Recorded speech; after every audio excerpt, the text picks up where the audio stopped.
ಓಂ ಶಾಂತಿ. ಶಿವ ತಂದೆಯ ಮಧುರ ಮಹಾವಾಕ್ಯ. ಮುರುಳಿಗೆ ದಿನಾಂಕ 9-10-2023. ಪ್ರಾತಃ ಮುರಳಿ ಬಾಪ್ದಾದ ಮಧುಬನ. ಮಧುರ ಮಕ್ಕಳೇ, ಎಷ್ಟು ನೆನಪಿನಲ್ಲಿ ಇರುತ್ತೀರಿ, ಪವಿತ್ರರಾಗುತ್ತೀರಿ, ಅಷ್ಟು ಪಾರಲೌಕಿಕ ಮಾತಾಪಿತರ ಆಶೀರ್ವಾದವು ಸಿಗುತ್ತದೆ. ಆಶೀರ್ವಾದವು ಸಿಗುವುದರಿಂದ ನೀವು ಸದಾ ಸುಖಿಗಳಾಗಿ ಬಿಡುತ್ತೀರಿ. ಮಧುರ ಮಕ್ಕಳೇ, ಎಷ್ಟು ನೆನಪಿನಲ್ಲಿ ಇರುತ್ತೀರಿ, ಪವಿತ್ರರಾಗುತ್ತೀರಿ, ಅಷ್ಟು ಪಾರಲೌಕಿಕ ಮಾತಾಪಿತರ ಆಶೀರ್ವಾದವು ಸಿಗುತ್ತದೆ. ಆಶೀರ್ವಾದವು ಸಿಗುವುದರಿಂದ ನೀವು ಸದಾ ಸುಖಿಗಳಾಗಿ ಬಿಡುತ್ತೀರಿ. ಪ್ರಶ್ನೆ: ತಂದೆಯು ಎಲ್ಲ ಮಕ್ಕಳಿಗೆ ಎಂತಹ ಸಲಹೆ ಕೊಟ್ಟು ಕೆಟ್ಟ ಕರ್ಮಗಳಿಂದ ಬಿಡಿಸುತ್ತಾರೆ? ತಂದೆಯು ಎಲ್ಲ ಮಕ್ಕಳಿಗೆ ಎಂತಹ ಸಲಹೆ ಕೊಟ್ಟು ಕೆಟ್ಟ ಕರ್ಮಗಳಿಂದ ಬಿಡಿಸುತ್ತಾರೆ? ಉತ್ತರ: ತಂದೆಯ ಸಲಹೆಯಾಗಿದೆ, ಮಕ್ಕಳೇ, ನಿಮ್ಮ ಬಳಿ ಏನೇ ಹಣ, ಆಸ್ತಿ ಮುಂತಾದವುಗಳಿದ್ದರೂ ಅವೆಲ್ಲವನ್ನು ನಿಮ್ಮ ಬಳಿ ಇಟ್ಟುಕೊಳ್ಳಿ. ಆದರೆ ನಿಮಿತ್ತರಾಗಿ ನಡೆಯಿರಿ. ಹೇ ಭಗವಂತ, ಇದೆಲ್ಲವೂ ತಮ್ಮದಾಗಿದೆ ಎಂದು ನೀವು ಹೇಳುತ್ತಾ ಬಂದಿದ್ದೀರಿ. ಭಗವಂತನೇ ಮಕ್ಕಳನ್ನು ಕೊಟ್ಟರೋ, ಹಣ ಅಂತಸ್ತನ್ನು ಕೊಟ್ಟರೋ? ಈಗ ಭಗವಂತನೇ ಹೇಳುತ್ತಾರೆ, ಇವೆಲ್ಲದರಿಂದ ಬುದ್ಧಿಯೋಗವನ್ನು ತೆಗೆದು ನೀವು ನಿಮಿತ್ತರಾಗಿರಿ. ಶ್ರೀಮತದಂತೆ ನಡೆದಾಗ ಯಾವುದೇ ಕೆಟ್ಟ ಕರ್ಮಗಳಾಗುವುದಿಲ್ಲ, ನೀವು ಶ್ರೇಷ್ಠರಾಗಿ ಬಿಡುತ್ತೀರಿ. ಗೀತೆ. ಮಾತಾಪಿತರ ಆಶೀರ್ವಾದವನ್ನು ತೆಗೆದುಕೊಳ್ಳಿ. ಓಂ ಶಾಂತಿ. ಯಾವ ಮಕ್ಕಳು ನಮಗೆ ಬಾಯಿ ತಿರುಗುವುದಿಲ್ಲ, ಅನ್ಯರಿಗೆ ತಿಳಿಸಿಕೊಡಲು ಆಗುವುದಿಲ್ಲ ಎಂದು ಹೇಳಿದರೆ, ಸೇವಾ ಕೇಂದ್ರದ ಬ್ರಾಹ್ಮಣಿಯರು ಅವರಿಗೆ ಹೇಗೆ ಕಲಿಸಬೇಕೆಂಬುದನ್ನು ಶಿವ ತಂದೆಯು ತಿಳಿಸುತ್ತಾರೆ. ಚಿತ್ರಗಳಲ್ಲಿ ತಿಳಿಸುವುದು ಬಹಳ ಸಹಜವಾಗಿದೆ. ಹೇಗೆ ಚಿಕ್ಕ ಮಕ್ಕಳಿಗೂ ಸಹ ಚಿತ್ರಗಳನ್ನು ತೋರಿಸಿ ತಿಳಿಸಬೇಕಾಗುತ್ತದೆಯಲ್ಲವೇ? ತರಗತಿಯಲ್ಲಿ ಎಲ್ಲರೂ ಬಂದು ಕುಳಿತುಕೊಂಡರು ಮತ್ತು ಮುರುಳಿ ಪ್ರಾರಂಭ ಮಾಡಿಬಿಟ್ಟಿರಿ ಎಂದಲ್ಲ. ಮೊದಲು ಬಹಳ ಪ್ರೀತಿಯಿಂದ ಅವರಿಗೆ ತಿಳಿಸಬೇಕು. ಮಕ್ಕಳು ಗೀತೆಯನ್ನಂತೂ ಕೇಳಿದಿರಿ. ಒಬ್ಬ ಮಾತಾಪಿತನಾಗಿದ್ದಾರೆ. ಯಾರನ್ನು ನೀವು ಮಾತಾಪಿತ, ನಾನು ನಿಮ್ಮ ಬಾಲಕ ಎಂದು ನೆನಪು ಮಾಡುತ್ತಿರುತ್ತಾರೆ. ಅವರೇ ಸೃಷ್ಟಿಯ ರಚಯಿತನಾಗಿದ್ದಾರೆ. ಮಾತಾಪಿತರು ಅವಶ್ಯಕವಾಗಿ ಸ್ವರ್ಗವನ್ನೇ ರಚಿಸುತ್ತಾರೆ. ಸತ್ಯಯುಗದಲ್ಲಿ ಸ್ವರ್ಗವಾಸಿ ಮಕ್ಕಳಿರುತ್ತಾರೆ. ಆದರೆ ಇಲ್ಲಿಯ ತಂದೆ ತಾಯಿ ಸ್ವಯಂ ತಾವೇ ನರಕವಾಸಿಗಳಾಗುವುದರಿಂದ ನರಕವಾಸಿ ಮಕ್ಕಳಿಗೆ ಜನ್ಮ ನೀಡುತ್ತಾರೆ. ತಂದೆ ತಾಯಿಯ ಆಶೀರ್ವಾದವನ್ನು ತೆಗೆದುಕೊಳ್ಳಿ ಎಂದು ಗೀತೆಯಲ್ಲಿ ಕೇಳಿದಿರಿ. ನಿಮಗೆ ಗೊತ್ತಿದೆ, ಈ ಸಮಯದ ತಂದೆ ತಾಯಿಯಂತೂ ಆಶೀರ್ವಾದಗಳನ್ನು ಕೊಡುವುದಿಲ್ಲ. ಆದರೆ ಈ ತಂದೆ ತಾಯಿ ಆಶೀರ್ವಾದ ಮಾಡುತ್ತಾರೆ. ಯಾವ ಆಶೀರ್ವಾದವು ಮತ್ತೆ ಅರ್ಧ ಕಲ್ಪದವರೆಗೆ ನಡೆಯುತ್ತದೆ. ಅರ್ಧ ಕಲ್ಪದ ನಂತರ ಶಾಪಿತರಾಗಿ ಬಿಡುತ್ತಾರೆ. ತಾವು ಪತಿತರಾಗುವ ಕಾರಣ ಮಕ್ಕಳನ್ನು ಪತಿತರನ್ನಾಗಿ ಮಾಡುತ್ತಾರೆ. ಅದಕ್ಕೆ ಆಶೀರ್ವಾದವೆಂದಂತೂ ಹೇಳುವುದಿಲ್ಲ. ಶಾಪವನ್ನು ಕೊಡುತ್ತಾ ಕೊಡುತ್ತಾ ಭಾರತವಾಸಿಗಳು ಶಾಪಿತರಾಗಿ ಬಿಟ್ಟರು. ಎಷ್ಟೊಂದು ದುಃಖವೇ ದುಃಖವಿದೆ. ಆದ್ದರಿಂದಲೇ ಮಾತಾಪಿತರನ್ನು ನೆನಪು ಮಾಡುತ್ತಾರೆ.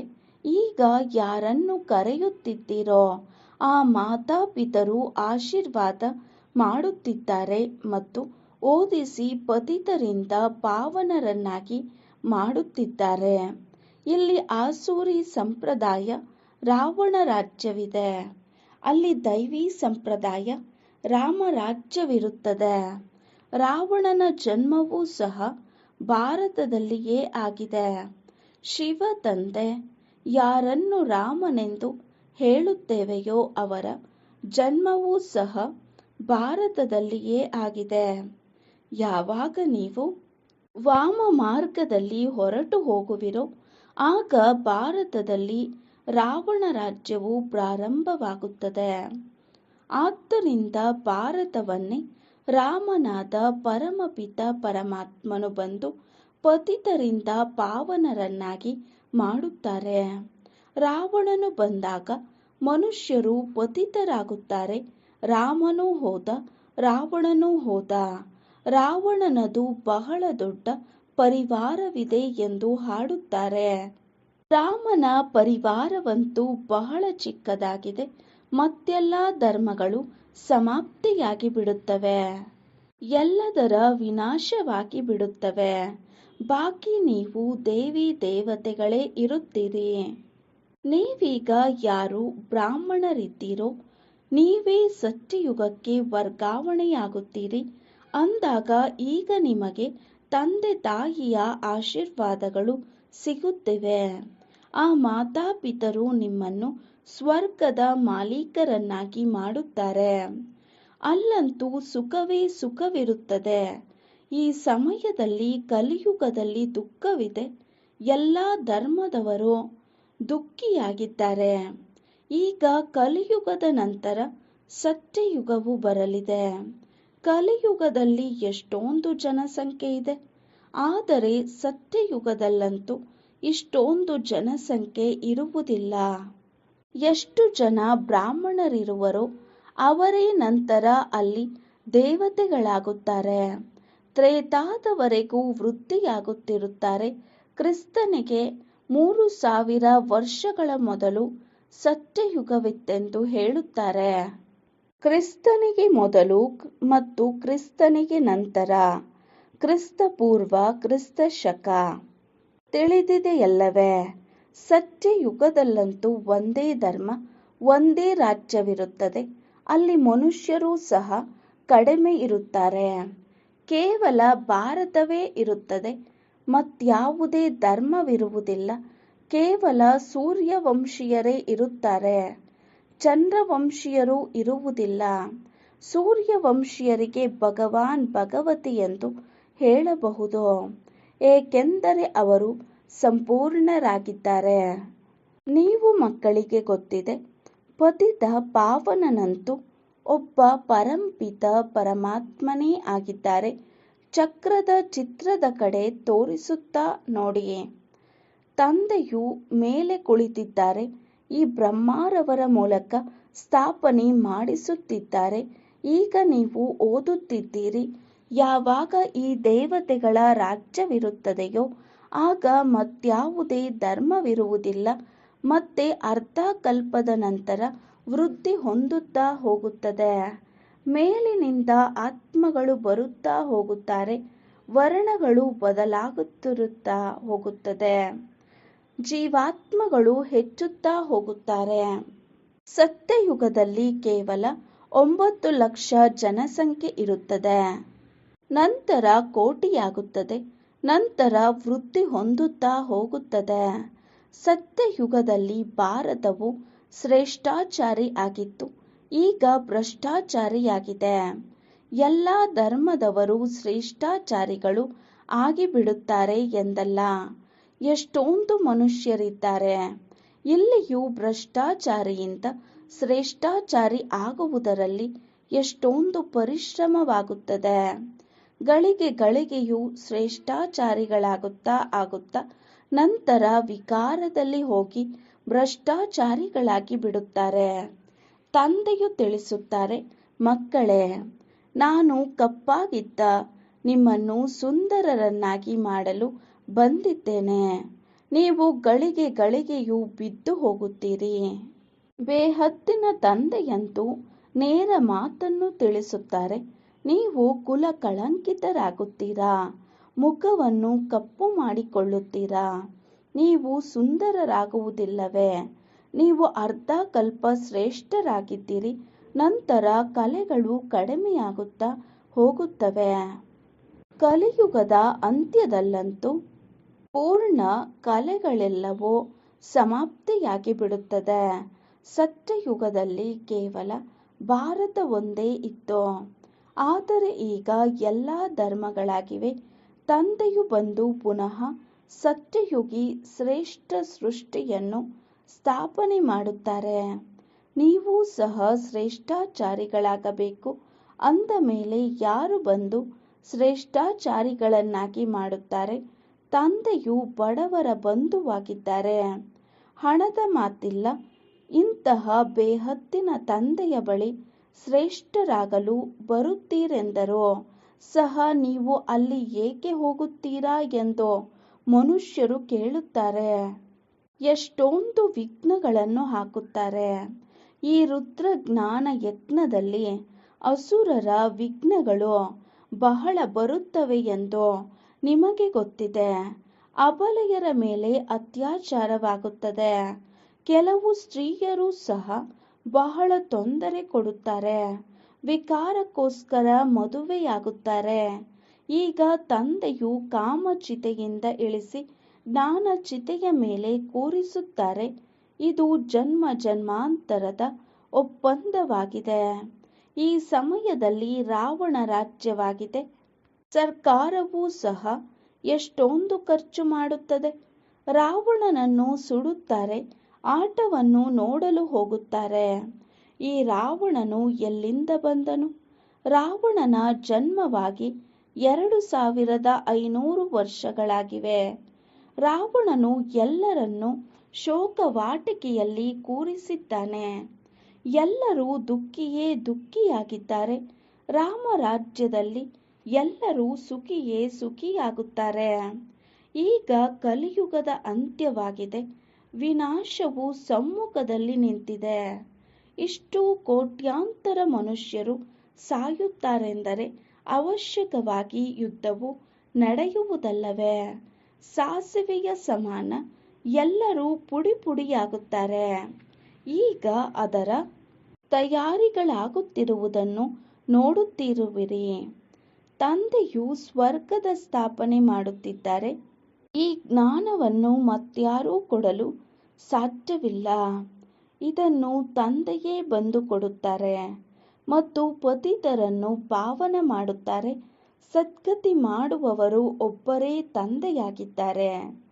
ಸತ್ಯಯುಗದಲ್ಲಂತೂ ಸದ್ಗತಿಯು ಇದ್ದೇ ಇರುತ್ತದೆ. ಅಲ್ಲಿ ಗುರುಗಳ ಅವಶ್ಯಕತೆ ಇರುವುದಿಲ್ಲ. ಈಗ ನೀವು ಈ ಜ್ಞಾನದಿಂದ ತ್ರಿಕಾಲದರ್ಶಿಗಳಾಗುತ್ತೀರಿ. ಸತ್ಯಯುಗದಲ್ಲಿ ಲಕ್ಷ್ಮೀನಾರಾಯಣರಲ್ಲಿ ಈ ಜ್ಞಾನವೇನೂ ಇರುವುದಿಲ್ಲ.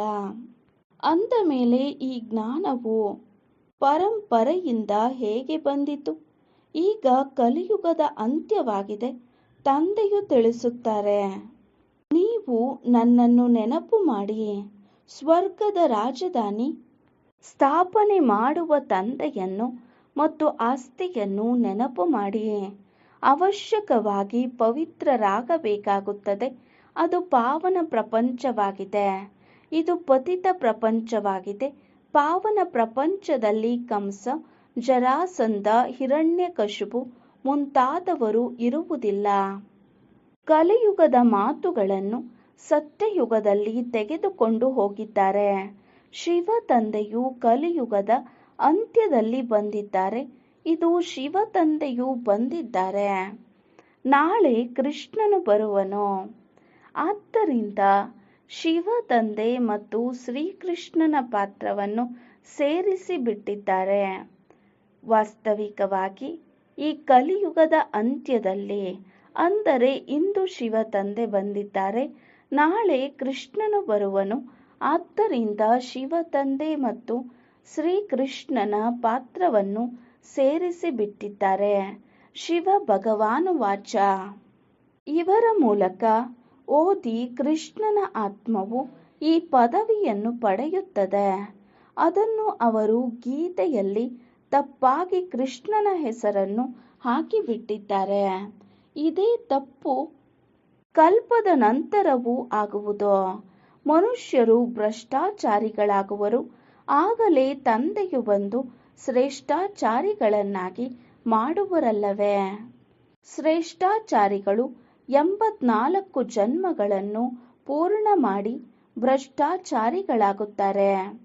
ಈ ಚಕ್ರದ ಬಗ್ಗೆ ತಿಳಿಸುವುದಂತೂ ಬಹಳ ಸಹಜವಾಗಿದೆ. ವೃಕ್ಷದ ಚಿತ್ರದಲ್ಲಿಯೂ ತೋರಿಸಲಾಗಿದೆ. ಕೆಳಗೆ ನೀವು ರಾಜಯೋಗದಿಂದ ತಪಸ್ಸು ಮಾಡುತ್ತಿದ್ದೀರಿ. ಆಮೇಲೆ ಶ್ರೀಕೃಷ್ಣ ಜನ್ಮವಾಯಿತೆಂದು ಹೇಳಲಾಗುತ್ತದೆ. ಲಕ್ಷ್ಮೀನಾರಾಯಣದ ರಾಜ್ಯವು ಮೇಲೆ ನಿಂತಿದೆ. ಈಗ ನೀವು ಬುಡದಲ್ಲಿ ಕುಳಿತಿದ್ದೀರಿ. ಅಡಿಪಾಯವಂತೂ ಹಾಕಲಾಗುತ್ತಿದೆ. ನಿಮಗೆ ಗೊತ್ತಿದೆ, ಸೂರ್ಯವಂಶಿ ಕುಲದವರು ವೈಕುಂಠದಲ್ಲಿ ಹೋಗುತ್ತಾರೆ. ರಾಮರಾಜ್ಯಕ್ಕೆ ವೈಕುಂಠವೆಂದು ಹೇಳಲಾಗುವುದಿಲ್ಲ. ವೈಕುಂಠವೆಂದು ಕೃಷ್ಣನ ರಾಜ್ಯಕ್ಕೆ ಹೇಳಲಾಗುತ್ತದೆ. ಈಗಂತೂ ನಿಮ್ಮ ಬಳಿ ಅನೇಕರು ಬರುತ್ತಾರೆ. ಪ್ರದರ್ಶಿನಿ ಮುಂತಾದವುಗಳಲ್ಲಿ ನಿಮ್ಮ ಹೆಸರು ಪ್ರಸಿದ್ಧವಾಗುವುದು. ಒಬ್ಬರು ಇನ್ನೊಬ್ಬರನ್ನು ನೋಡಿ ವೃದ್ಧಿ ಪಡೆಯುತ್ತಾರೆ. ತಂದೆಯು ಬಂದು ಈ ಎಲ್ಲ ಮಾತುಗಳನ್ನು ತಿಳಿಸುತ್ತಾರೆ. ಚಿತ್ರಗಳ ಮೇಲೆ ಯಾರಿಗಾದರೂ ತಿಳಿಸುವುದು ಬಹಳ ಸಹಜವಾಗಿದೆ. ಸತ್ಯಯುಗದ ಸ್ಥಾಪನೆಯನ್ನು ಭಗವಂತನೇ ಬಂದು ಮಾಡುತ್ತಾರೆ ಮತ್ತು ಪತಿತ ಪ್ರಪಂಚದಲ್ಲಿಯೇ ಬರುತ್ತಾರೆ. ಕಪ್ಪಾಗಿದ್ದವರನ್ನು ಸುಂದರರನ್ನಾಗಿ ಮಾಡುತ್ತಾರೆ. ನೀವು ಕೃಷ್ಣನ ರಾಜಧಾನಿಯ ವಂಶಾವಳಿಗಳೂ ಆಗಿದ್ದೀರಿ, ಪ್ರಜೆಗಳೂ ಆಗಿದ್ದೀರಿ. ತಂದೆಯು ಒಳ್ಳೆಯ ರೀತಿಯಲ್ಲಿ ತಿಳಿಸುತ್ತಾರೆ.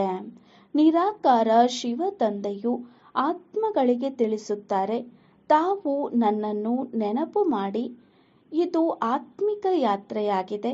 ಹೇ ಆತ್ಮಗಳೇ, ನೀವು ತಮ್ಮ ಶಾಂತಿಧಾಮ ನಿರ್ವಾಣಧಾಮವನ್ನು ನೆನಪು ಮಾಡಿದಾಗ ಸ್ವರ್ಗದ ಆಸ್ತಿಯು ಸಿಗುವುದು. ಈಗ ನೀವು ಸಂಗಮದಲ್ಲಿ ಕುಳಿತಿದ್ದೀರಿ. ನನ್ನನ್ನು ಮತ್ತು ಆಸ್ತಿಯನ್ನು ನೆನಪು ಮಾಡುತ್ತೀರೆಂದರೆ ನೀವು ಸ್ವರ್ಗದಲ್ಲಿ ಬರುತ್ತೀರಿ.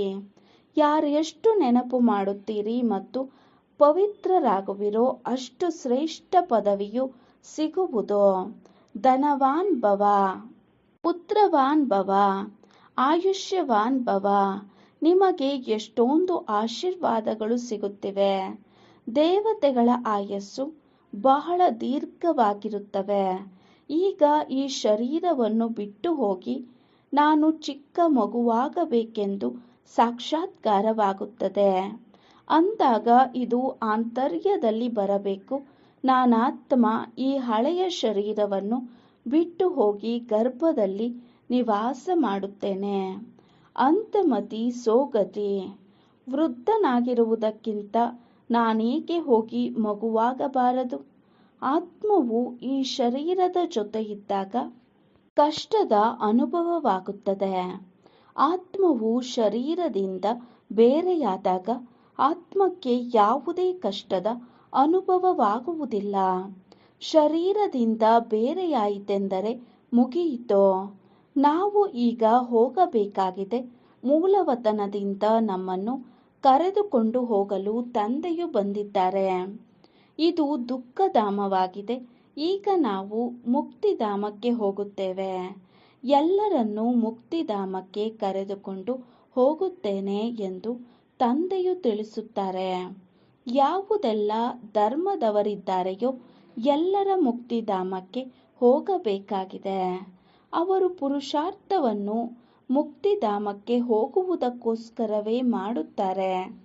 ತಂದೆಯು ತಿಳಿಸುತ್ತಾರೆ, ನನ್ನನ್ನು ನೆನಪು ಮಾಡಿದರೆ ನನ್ನ ಬಳಿ ಬಂದು ಬಿಡುತ್ತೀರಿ. ತಂದೆಯು ನೆನಪು ಮಾಡುತ್ತಾ ಭೋಜನವನ್ನು ಸ್ವೀಕರಿಸುತ್ತೀರೆಂದರೆ ನಿಮಗೆ ಶಕ್ತಿ ಬರುವುದು. ಅಶರೀರಿಯಾಗಿ ನೀವು ಅಬು ರೋಡ್ನವರೆಗೂ ನಡೆದುಕೊಂಡು ಹೋದರೂ ಸಹ ನಿಮಗೆಂದೂ ಸ್ವಲ್ಪವೂ ಸುಸ್ತಾಗುವುದಿಲ್ಲ. ಬಾಬಾರವರು ಪ್ರಾರಂಭದಲ್ಲಿ ಈ ಅಭ್ಯಾಸ ಮಾಡುತ್ತಿದ್ದರು. ನಾವು ಆತ್ಮಗಳಾಗಿದ್ದೇವೆ ಎಂದು ತಿಳಿಯುತ್ತಿದ್ದರು. ಬಹಳ ಹಗುರವಾಗಿ ನಡೆದುಕೊಂಡೇ ಹೋಗಿಬಿಡುತ್ತಿದ್ದರು. ಸ್ವಲ್ಪವೂ ಸುಸ್ತಾಗುತ್ತಿರಲಿಲ್ಲ. ಶರೀರವಿಲ್ಲದೆ ನೀವಾತ್ಮಗಳಂತೂ ಸೆಕೆಂಡಿನಲ್ಲಿ ತಂದೆಯ ಬಳಿ ತಲುಪಿಬಿಡುತ್ತೀರಿ. ಇಲ್ಲಿ ಒಂದು ಶರೀರವನ್ನು ಬಿಟ್ಟರೆ 1 ಸೆಕೆಂಡಿನಲ್ಲಿ ಹೋಗಿ ಲಂಡನ್ನಲ್ಲಿ ಜನ್ಮ ತೆಗೆದುಕೊಳ್ಳುತ್ತಾರೆ. ಆತ್ಮದಷ್ಟು ತೀಕ್ಷ್ಣವಾದ ವಸ್ತು ಮತ್ಯಾವುದೂ ಇರುವುದಿಲ್ಲ ಅಂದಾಗ ಈಗ ತಂದೆಯು ಹೇಳುತ್ತಾರೆ, ಮಕ್ಕಳೇ, ನಾನು ನಿಮ್ಮನ್ನು ಕರೆದುಕೊಂಡು ಹೋಗಲು ಬಂದಿದ್ದೇನೆ. ಈಗ ತಂದೆಯಾದ ನನ್ನನ್ನು ನೆನಪು ಮಾಡಿ. ಈಗ ನಿಮಗೆ ಪ್ರತ್ಯಕ್ಷದಲ್ಲಿ ಬೇಹದ್ದಿನ ಪಾರಲೌಕಿಕ ತಂದೆಯ ಆಶೀರ್ವಾದಗಳು ಸಿಗುತ್ತಿವೆ. ತಂದೆಯು ಮಕ್ಕಳಿಗೆ ಶ್ರೇಷ್ಠಾತಿ ಶ್ರೇಷ್ಠ ಮತವನ್ನು ಕೊಡುತ್ತಿದ್ದಾರೆ. ಹಣ, ಆಸ್ತಿ, ಅಂತಸ್ತು, ಅಧಿಕಾರ ಎಲ್ಲವನ್ನೂ ನೀವು ತಮ್ಮ ಬಳಿಯೇ ಇಟ್ಟುಕೊಳ್ಳಿ. ಕೇವಲ ನಿಮಿತ್ತರಾಗಿ ನಡೆಯಿರಿ. ಹೇ ಭಗವಂತ, ಇದೆಲ್ಲವೂ ತಮ್ಮದೇ ಎಂದು ಹೇಳುತ್ತೀರಾ? ಭಗವಂತನೇ ಹಣವನ್ನು ಕೊಟ್ಟ, ಭಗವಂತನೇ ಮಕ್ಕಳನ್ನು ಕೊಟ್ಟರೋ, ಈ ಆಸ್ತಿ ಅಂತಸ್ತನ್ನು ಕೊಟ್ಟರೆಂದು ನೀವು ಹೇಳುತ್ತಲೇ ಬಂದಿರಿ. ಅಂದ ಮೇಲೆ ಭಗವಂತನು ಬಂದು ತಿಳಿಸುತ್ತಾರೆ, ಮಕ್ಕಳೇ, ಈಗ ಇದೆಲ್ಲವುದರಿಂದ ಬುದ್ಧಿಯೋಗವನ್ನು ತೆಗೆದು ನೀವು ಟ್ರಸ್ಟಿಯಾಗಿ ನಡೆಯಿರಿ, ಶ್ರೀಮತದಂತೆ ನಡೆಯಿರಿ. ಆಗ ತಂದೆಗೆ ತಿಳಿಸುತ್ತಾರೆ, ನೀವು ಯಾವುದೇ ಕೆಟ್ಟ ಕರ್ಮಗಳನ್ನಂತೂ ಮಾಡುವುದಿಲ್ಲ.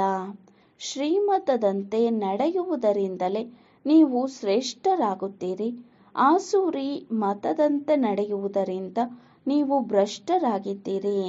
ಭ್ರಷ್ಟರಾಗುವುದರಲ್ಲಿ ನಿಮಗೆ ಅರ್ಧ ಕಲ್ಪ ಹಿಡಿಸಿದೆ. 16 ಕಲೆಯಿಂದ ನಂತರ 14 ಕಲೆಯುಳ್ಳವರಾಗುತ್ತಿದ್ದೀರಿ. ಅಂದ ಮೇಲೆ ಇದರಲ್ಲಿ ಸಮಯವಂತೂ ಹಿಡಿಸುತ್ತದೆಯಲ್ಲವೇ? ಒಳ್ಳೆಯದು. ಮಧುರಾತಿ ಮಧುರ ಅಗಲಿ ಹೋಗಿ ಮರಳಿ ಸಿಕ್ಕಿರುವಂತಹ ಮಕ್ಕಳಿಗೆ ಪ್ರೀತಿಯ ಮಾತಾಪಿತಾ ಬಾಪ್ದಾದಾರವರ ನೆನಪು, ಪ್ರೀತಿ ಹಾಗೂ ಸುಪ್ರಭಾತ.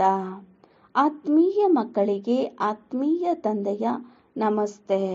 ನಾವು ಆತ್ಮೀಯ ಮಕ್ಕಳ ಆತ್ಮೀಯ ತಂದೆಗೆ ನಮಸ್ತೆ, ನಮಸ್ತೆ, ನಮಸ್ತೆ. ಧಾರಣೆಗಾಗಿ ಮುಖ್ಯ ಸಾರ. ಫಸ್ಟ್ ಪಾಯಿಂಟ್, ನಡೆಯುತ್ತಾ ತಿರುಗಾಡುತ್ತಾ ಅಶರೀರಿಗಳಾಗಬೇಕಾಗಿದೆ. ಒಬ್ಬ ತಂದೆಯ ನೆನಪಿನಲ್ಲಿದ್ದು ಭೋಜನವನ್ನು ಸ್ವೀಕರಿಸಬೇಕಾಗಿದೆ. ಸೆಕೆಂಡ್ ಪಾಯಿಂಟ್, ಮಾತಾಪಿತರ ಆಶೀರ್ವಾದಗಳನ್ನು ತೆಗೆದುಕೊಳ್ಳಬೇಕಾಗಿದೆ. ನಿಮಿತ್ತರಾಗಿರಬೇಕು, ಯಾವುದೇ ಕೆಟ್ಟ ಕರ್ಮ ಮಾಡಬಾರದು. ವರದಾನ: ಅನಾಸಕ್ತರಾಗಿ ಲೌಕಿಕದವರನ್ನು ಸಂತುಷ್ಟ ಮಾಡುತ್ತಿದ್ದರೂ ಈಶ್ವರೀಯ ಸಂಪಾದನೆ ಜಮಾ ಮಾಡಿಕೊಳ್ಳುವಂತಹ ರಹಸ್ಯಯುಕ್ತರಾಗಿ.